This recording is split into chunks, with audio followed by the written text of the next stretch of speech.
apa kabar? Ketemu lagi sama aku Renia bersama tim Mata Indonesia TV di program Persembahan untuk Bunda.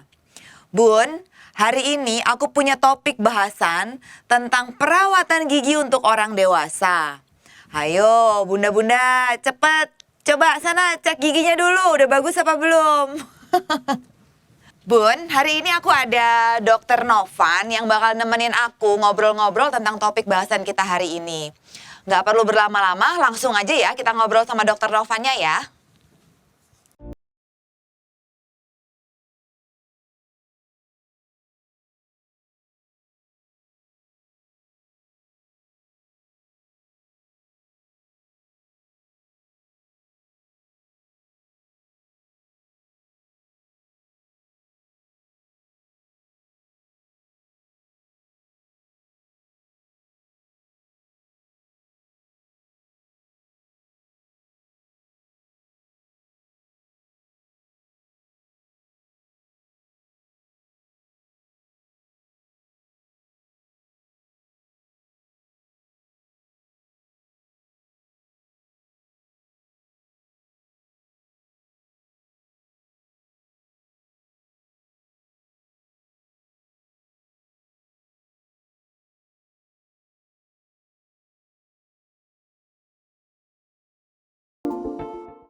Halo bunda-bunda semuanya, apa kabar? Ketemu lagi dengan aku di sini dan tim Mata Indonesia TV di program Persembahan untuk Bunda. Bun, topik yang aku punya hari ini adalah tentang perawatan gigi untuk orang dewasa. Dan sekarang Dokter Novan udah sama aku nih di sini, udah siap buat ngobrol-ngobrol sama kita semua. Siap berbincang-bincang ya kita. Iya, apa kabar dok? Baik, alhamdulillah. Sehat alhamdulillah. Dok, tadi topik kita dokter udah tahu ya. Gak usah lama-lama lagi deh, aku langsung aja masuk ke pertanyaannya. Nah, gigi yang disebut dengan kategori gigi dewasa itu tuh dari umur berapa sampai umur berapa dok? Oke, jadi memang pertumbuhan gigi itu dari anak-anak biasanya umur 6 bulan sampai 18 bulan tuh mulai dengan pertumbuhan gigi anak. Nah, kalau gigi dewasa biasanya tumbuh pertama kali itu di usia 6 tahun. 6 tahun tuh tumbuh gigi geraham pertama tuh, yang paling 6 tahun ya? 6 tahun. Kemudian biasanya berangsur-angsur ganti gigi, biasanya ada gigi bercampur namanya mixed dentition. Jadi kita ngomongnya pergantian antara si gigi susu ke gigi tetap. Nah itu berkisar antara 6 sampai 12 tahun. Tapi ada juga yang umur 14 tahun, umur 15 tahun masih ada gigi susunya. Itu juga masih ada. Jadi namanya late eruption. Jadi karena pertumbuhan yang lambat gitu. Banyak faktor sih yang menyebabkan itu. Tapi ya biasanya sih berkisar antara 6 sampai 12 tahun. Di atas 12 tahun biasanya udah pada gigi tetap semua. Gitu. Jadi itu ya yang biasa dikatakan sebagai gigi dewasa ya pada usia 12 tahun ke atas biasanya rata-rata gitu. Oke. Nah, pertanyaan aku selanjutnya, proses perubahan dari gigi susu sampai disebut gigi kategori dewasa tuh kayak gimana dok proses ini apa?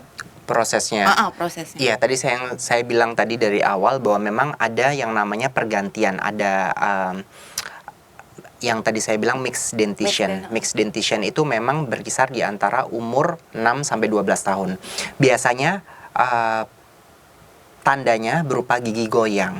Jadi gigi susunya tiba-tiba goyang. Kalaupun tiba-tiba dia nggak goyang, tiba-tiba dia misalnya gigi susu.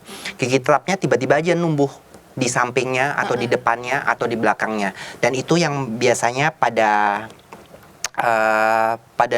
gigi tetapnya jadinya giginya berantakan, giginya berjejal karena gigi susunya belum tanggal, gigi tetapnya udah numbuh gitu. Jadi memang itulah fungsinya kenapa kita harus cek ke dokter gigi, karena untuk melihat sebenarnya gigi susunya ada di mana nih, gigi tetapnya ada di mana pertumbuhannya. Jadi biar pada saat nanti gigi tetapnya tumbuh udah diantisipasi nih, si gigi susu harus diambil nih gitu. Walaupun dengan cara dipaksa copot. Harus dipaksa copot. Tapi biasanya kita lihat sih memang sebenarnya tingkat kooperatif pasien kan beda-beda ya. Jadi kita nggak bisa yang pada saat pas sekali ketemu langsung oke, kita langsung cabut nih, nggak. Biasanya kita perkenalan dulu, ngobrol-ngobrol dulu sama orang tuanya, disikat dulu dan sebagainya, baru kemudian melakukan tindakan lebih lanjut, apakah itu pencabutan ataukah penambalan dan sebagainya. Tapi yang paling tanda yang biasanya terjadi yaitu kegoyangan gigi. Karena kan gigi susu kan di bawahnya ada gigi tetapnya. Jadi dia meresorpsi si akar gigi susunya. Jadi lama-kelamaan gigi susunya goyang digantikan sama si gigi tetap. Gitu. Sebenarnya lebih aman kalau pada gigi susu itu giginya bercelah-celah. Karena tumbuhnya gigi tetap akan lebih besar daripada gigi susu. Jadi kalau gigi susu biasanya kalau kadang-kadang orang tua bangga nih, wah anakku giginya rapi banget gitu kan, rapet, rapi, padahal sebenarnya itu bahaya. Kalau misalnya karena kalau gigi susunya rapet, udah pasti dipastikan bahwa nanti pada gigi tetapnya akan berantakan, gitu. Wah. Jadi plus minus ya jadinya. Jadi kalau biasanya, aduh ini bagus nih buat model dan sebagainya. Biasanya kan anak-anak kecil sering gitu kan. Tapi jangan seneng dulu tuh, pasti nanti pada saat usia dewasa tumbuhnya akan berantakan karena dia nggak ada space. Nah makanya biasanya datang ke dokter gigi untuk dibikinkan biasanya space maintainer. Space maintainer tuh alat yang dipakai supaya mengatur pertumbuhan gigi tetapnya. Jadi dilebarkan lengkung giginya. Oh bisa jadi dikondisikan begitu tuh bisa? Bisa banget. Wow. Gitu. Luar biasa ya teknologinya dentis tuh ya. Sekarang banyak banget. Tapi memang tergantung dari tingkat kooperatif lagi. Balik ke pasiennya. Apakah mau pakai alat itu atau enggak. Gitu. Karena kalau nggak dipakai alatnya ya percuma. Rahangnya nggak akan bisa berkembang juga gitu. Itu sih. Oke.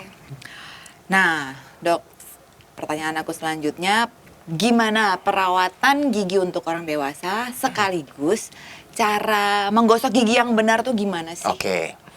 Jadi perawatan pada gigi orang dewasa sebenarnya cukup simpel. Satu, mesti datang ke dokter gigi tiap dua kali setahun. Artinya 6 bulan sekali minimal tuh mesti datang. Yang kedua, sikat giginya mesti pakai bulu sikat yang soft. Atau pakai bulu sikat yang medium. Biasanya kalau orang-orang zaman dulu, aduh kalau nyikatnya nggak kenceng, nggak enak. Padahal itu sebenarnya salah, teknik yang salah. Jadi bulu sikat malah pilih yang soft atau yang medium. Karena kalau dengan bulu sikat yang kasar, yang kenceng nyikatnya malah akan merusak gusinya. Dan itu akan jadi sensitif buat si giginya. Tapi tetap ada ya dijual yang bulu sikat yang keras gitu. Ada tetap ada pilihannya sih, memang tetap ada pilihannya kan, itu kan tergantung dari customer juga kan maunya yang mana sebenarnya. Tapi kalau kita dari dokter gigi sih menyarankan sebaiknya pilih bulu sikat yang soft atau yang medium. Nah kemudian yang ketiga, pakailah dental floss karena memang zaman sekarang kadang-kadang aku nggak mau pakai dental floss, males, ribet kadang-kadang karena mesti pakai benang terus ditarik, nggak enak banget di depan orang. Pakai aja tusuk gigi gitu. Padahal sebenarnya pemakaian tusuk gigi yang salah justru akan merugikan si gusinya. Oh si gusinya akan rusak. Jadi gusinya akan rusak, giginya akan bercelah dan malah akan nyelip makanan banyak banget di situ. Oh gitu. Nah untuk cara sikat giginya pun ada tekniknya. Jadi sebenarnya cara sikat giginya itu kalau kita biasanya dulu kan nyikatnya nyamping nih, depan nyamping, belakang nyamping, asal kencang bersih, oke gitu. Padahal sebenarnya nggak seperti itu. Jadi cara sikat gigi yang benar adalah gigi atas disikat ke arah bawah, atas ke arah bawah, bawah ke arah atas. Kebalikannya gitu aja, ya. Atas ke arah bawah, bawah ke arah atas, dan harus sendiri-sendiri. Jangan dilakukan secara bersamaan. Jadi nyikatnya giginya nggak dirapetin? Jadi atas sendiri, disikat ke arah bawah, bawah ke arah atas. Kecuali bagian atas permukaan giginya boleh disikat nyamping. Tapi yang ada hubungannya sama gusi, jangan sekali-sekali nyikatnya nyamping. Karena pasti akan terjadi yang namanya abrasi. Abrasi itu gusinya turun. Jadi ini misalnya level gusinya ada di sini, karena nyikatnya kita nyamping, gusinya jadi turun. Dan disinilah tingkat sensitivitas akan terjadi. Jadi gampang ngilu. Karena kan apa? Karena kan semakin ke bawah, semakin dekat dengan syaraf giginya kan. Nah itulah makanya jadi sikat giginya harus benar-benar dilatih nih mulai sekarang. Ibu-ibu jadi di rumah jangan asal nyikat, anaknya diajarin asal nyikat, tapi diajarin bahwa memang nyikatnya harus terpisah, atas sendiri, bawah sendiri, dan arahnya harus benar gitu. Terus satu lagi, kadang-kadang orang lupa nyikat bagian dalamnya. Bagian dalam gigi itu sama, atas ke arah bawah, bawah ke arah atas. Jadi kayak dicungkil gitu. Itu mesti dibiasain sih, lama-kelamaan akan terbiasa juga kalau memang udah terbiasa. Gitu. Itu ribet kan, ya? Ribet. Nah, ya, aku mau nanya nih. Kalau kita sikat gigi dengan cara yang seperti dokter sampaikan barusan, butuh waktu berapa lama tuh, Dok? Mesti 2 menit. Jadi sekitar mesti 2 menit. 2 menit tuh jangan, karena biasanya aku pengen cepet nih gitu. Jangan seperti itu. Biasanya 2 menit tuh bener-bener waktu yang efektif untuk nyikat. Jadi disikat sampai belakang nyikatnya. Kadang-kadang orang nggak nyikat sampai belakang tuh. Iya, memang susah. Nah, akhirnya yang terjadi adalah di gigi belakang biasanya ngumpul tuh plak sama karang gigi. Alhasil gigi berlubang, bau mulut. Padahal sebenarnya aku rajin kok nyikatnya, tapi kenapa kayak gini gitu ya? Karena nyikatnya nggak sampai ujung gitu. Ya. Jadi memang cara sikat gigi juga hal simpel sih sebenarnya, tapi ya itu memang mesti tahu, mesti dikasih tahu ke anaknya juga. Jadi biar anaknya juga tahu dan aware, bahwa sadar bahwa memang oh gini toh cara sikat gigi yang benar gitu. Nah, gitu Bunda, cara sikat gigi 2 menit. Jadi mesti rajin-rajin sikat gigi, caranya mesti benar, bulu sikatnya pakai yang soft atau yang medium gitu. Nah, kebetulan tadi dokter udah sebut tentang jenis sikat giginya. Sekarang untuk pasta giginya gimana, Dok? Pemilihan pasta gigi yang tepat untuk perawatan gigi orang dewasa itu apa nih yang mesti kita... Kalau pasta gigi untuk orang dewasa sebenarnya sih yang di pasaran sih sebenarnya udah cukup bagus sih. Yang penting pilih yang ada kandungan fluoride-nya. Fluoride karena memang ada American Association American Pediatric Dentistry itu memang dari anak-anak sampai orang dewasa itu memang pasta giginya memang harus pasta gigi yang mengandung fluoride. Tujuannya supaya apa? Supaya lapisan emailnya tetap terlindungi. Kemudian walaupun dengan berjalannya usia lapisan email akan berkurang, tapi tetap pada orang dewasa itu selalu akan ada terbentuk lapisan dentin yang baru dan sebagainya. Nah itu dengan pasta gigi yang berfluoride itu akan melindungi hal tersebut. Kadang-kadang yang ditanyakan adalah aku seneng nih pakai pasta gigi tapi yang sodanya banyak. Karena kerasa itu enak tuh gitu kan. Padahal kan sebenarnya itu deterjen. Jadi sebenarnya ada beberapa pasta gigi yang sekarang mengeluarkan dengan nggak begitu banyak deterjennya, malah itu sebenarnya yang bagus. Nggak terlalu banyak busanya? Nggak terlalu banyak busanya, sehingga nggak ada kandungan deterjennya di dalamnya. Karena kadang-kadang bahan-bahan tersebut kadang-kadang bisa membuat lapisan gigi juga berkurang. Jadi artinya jadi lapisan emailnya berkurang, lapisan dentinnya lebih terlihat, jadi lebih sensitif dan sebagainya.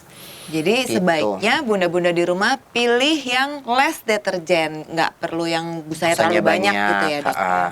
Terus kemudian ya pilih, biasanya kan ada beberapa produk yang ini untuk anti sensitif, ini untuk whitening, ini untuk ikutin aja apa yang dibutuhkan, yaitu yang dibeli gitu. Jadi jangan aku mau ini semua dibeli, malah akhirnya nggak kepake, jadi kadaluarsa, akhirnya kepake yang kadaluarsa malah jadi nggak bagus gitu. Sesuai dengan kebutuhan kita sesuai saat kebutuhan. itu aja Kalau nggak memang apa-apa. kalau memang aku pengennya whitening nih, ya udah ambil aja yang whitening gitu. Itu sih.